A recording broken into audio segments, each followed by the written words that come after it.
The Royal College of Physicians in the Regent's Park, London, was designed by Sir Denis Lasdun under the consultancy of Ove Arup, who was linked by a long-term professional partnership. The structure was designed in 1960 and was considered by some Britain's first post-war modernist masterpiece. The use of reinforced concrete can be attributed to the utilitarian philosophies of the two aforementioned designers who championed the material. I have chosen this building since I was inspired to rethink my taste on brutalism when I stumbled across it. These scale drawings from the Architects Journal have provided the rough dimensions I have used. My beam design is located here, on the south courtyard facade, and my column design here, on the iconic front facade. The gravity takedown diagram for the south courtyard facade is somewhat standard for a grid column structure. The front facade is however more inventive. It is assumed that the first floor front-facing wall bears no load, due to it seeming too thin from photos.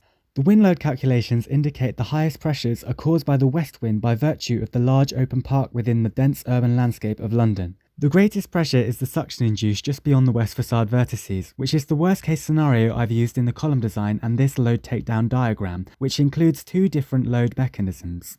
The two columns supporting the top floor gallery are assumed to use portal frame action to resist the lateral load. Due to uncertainty about the torsional stiffness of the cantilever in the protruding direction, the central first floor column has been very conservatively assumed to act as a vertical cantilever. In reality, the transfer structure would provide some torsional stiffness. Taking this conservative assumption forward, it is not surprising that bending was by far the limiting factor in this column, with the worst case scenario also including the effect of only half the floor holding live load at once. This resulted in a very broad column with a lot of steel reinforcement. The final column has a slenderness ratio that is exactly equal to the slenderness limit, which is good due to the conservative assumptions made. The column appears to be a very similar size to the actual one, which suggests that the architect wanted to minimize the concrete use for his aesthetic agenda. For the beam design, it was assumed that a beam and slab structure is used in the central part of the building with the following load distribution. The beam is an external beam and therefore had fixed dimensions due to being part of the courtyard facade. Due to the fixed depth of the beam, a relatively high neutral axis was needed to minimize the amount of steel. Having designed the beam with a fixed connection to the slab, torsion looked as though it might be an issue for the thin beam. Using technical guidance notes from the structural engineer,